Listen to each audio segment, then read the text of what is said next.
What's up YouTube, Saf here on Super Saf TV, and this is my Samsung Galaxy Note 8 review 2 weeks later.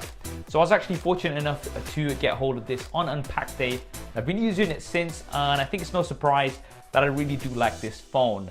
I've already said before that the S8 and S8 Plus are some of my favorite devices of 2017, and this just continues on from that. We've still got all of the things that I like from the S8, such as the expandable memory, the metal frame with those beautiful curved Gorilla Glass 5 panels on the front and back, the IP68 water and dust resistance, and we've still got that beautiful Infinity Edge display, which is 6.3 inches this time, minimal bezels and Quad HD Plus resolution, Super AMOLED technology, which means this has great colors, deep blacks, and is definitely one of the best displays out there. Now, although it's not too much larger compared to the S8 Plus, it is a bit more squared off on the edges, and it does weigh a little bit more, so 22 grams more compared to the S8 Plus. So a little bit heavy in the hand, and I do think that the S8 Plus is a little bit more comfortable to hold overall. And because of the size of this device, and also because of the build, it is quite slippery in the hand, and you may drop it. And for that reason, I definitely recommend picking up a case. I'm currently using a case from our video sponsor, Tech21. Tech21 have just launched their new range of cases for the Samsung Galaxy Note 8, which guarantee the most effective protection drop after drop. This is thanks to their impact absorbing material, Flex Shock, which protects from drops of up to 3 meters, and the fact that Tech21 drop test their cases 20 times to ensure durable, long-lasting protection. If you do want to pick up a case from Tech21, I'll be leaving a link to them in the description below. Now let's talk about the cameras. As far as I can tell, for the front-facing camera, it is pretty much the same or similar to the S8. So you've got 8 megapixels and f1.7 aperture with autofocus.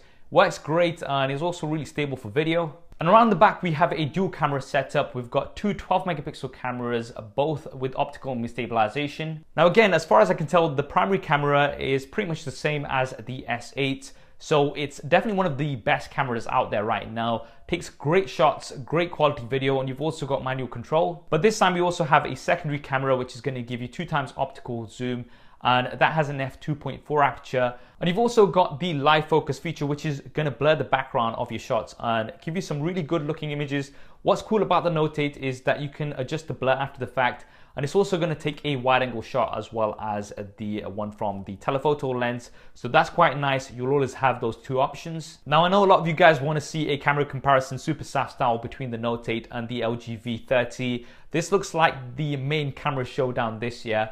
And as soon as I've got the V30, I will be doing that. So make sure you have subscribed to see that first. Now another thing that a lot of you guys have been asking about is the battery life.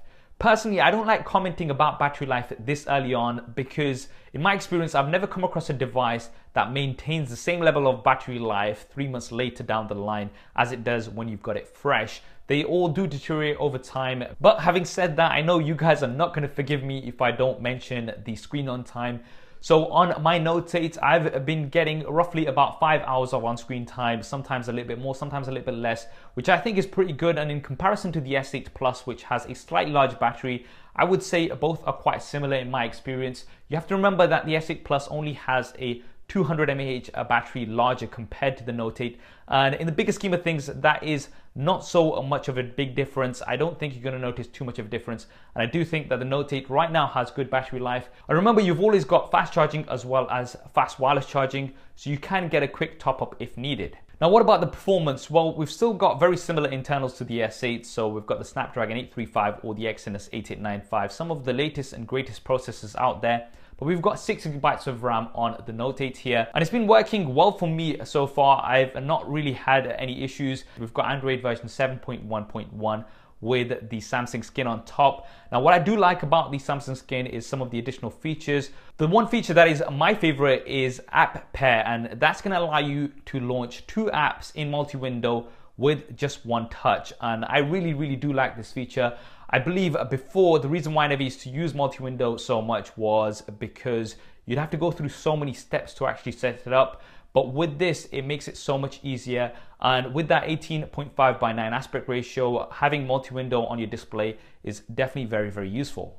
Another feature that I really like on the Note 8 is dual messenger. Now, I'm not sure if this is going to be rolled out to some other devices, but what this basically means is you can have multiple accounts on the device itself. So you can have 2 WhatsApp accounts running on the same device, 2 Snapchat accounts and things like that. Once again, I think this is a really useful feature and it's credit to the multitasking abilities of the Samsung Galaxy Note 8. Now let's talk about the fingerprint scanner. Yes, it's still at the back. Yes, it's still a little bit inconvenient. And I wish that Samsung had put it somewhere around here, which would make it a lot more accessible, especially because of the larger size of the device. You do need to kind of reach over unless you're using the device with 2 hands. It works really fast and well. It's just a little bit inconvenient. I can't wait until when we have fingerprint scanners within the display. Now, this is obviously at the back because we have this Infinity Edge display. So it's a bit of a compromise you do have to make. You do have the iris scanner, which still works really great. So there is that option available. With the speaker, it's still a single bottom facing speaker, so it sounds good, but it's never going to sound as good as dual stereo speakers. You do, however, get the AKG earphones out of the box, so that is definitely an advantage, and those do sound pretty good. Now, let's talk about this thing, the S Pen.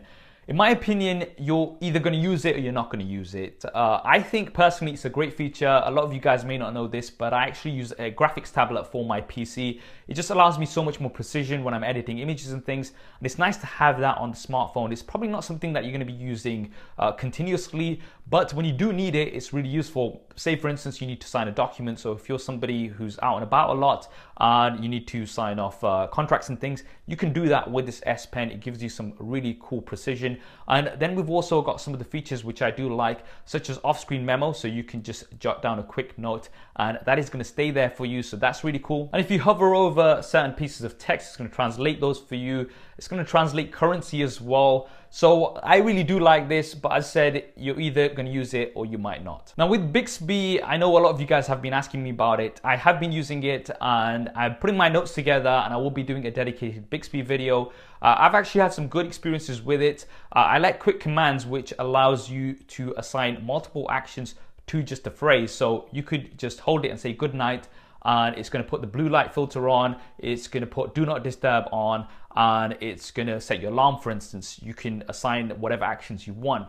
And I find that really useful. Once again, that Bixby detail video will be coming up very soon. Now finally, let's address the elephant in the room. This is something that lots and lots of you guys have been talking about, and that is the price. Yes, this is a very expensive device. You're looking at around £870 here in the UK or $930 in the US. So what is my opinion on this price? Is it worth it? Well, the way I look at things is, let's take the S8 Plus, for instance, when it released. It was only around £90 less or around $100 less in the US compared to the Note 8's release price. And what are you getting for that extra $100? Well, you're getting the S Pen, you're getting a dual camera setup, you're getting the extra features and the extra RAM, as well as that slightly larger display. Are those things worth it to you? In my opinion, those things are worth the extra $100. But having said that, the S8 Plus has dropped in a lot of places in price. So because of that, my advice to you would be, if you're a fan of the Note series and you want all of the additional features and you can afford it, then this is definitely one of the best smartphones out right now, and I can definitely recommend it.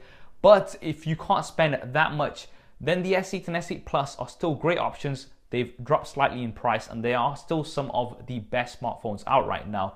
So I definitely recommend going for one of those. If you want to see my review of the S8 and S8 Plus, that will be linked in the cards.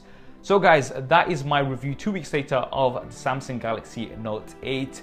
I obviously really like it and I can definitely recommend it. What do you guys think of the Note 8? Definitely drop me a comment below and let me know your thoughts. I hope you enjoyed this video and found it useful. If you did, then please do hit that thumbs up button for me. It really does help me out. If you haven't already, then be sure to subscribe and switch on notifications. There's lots more content, comparisons and everything coming up on here. Thanks for watching. This is Saf on Super Saf TV and I'll see you next time.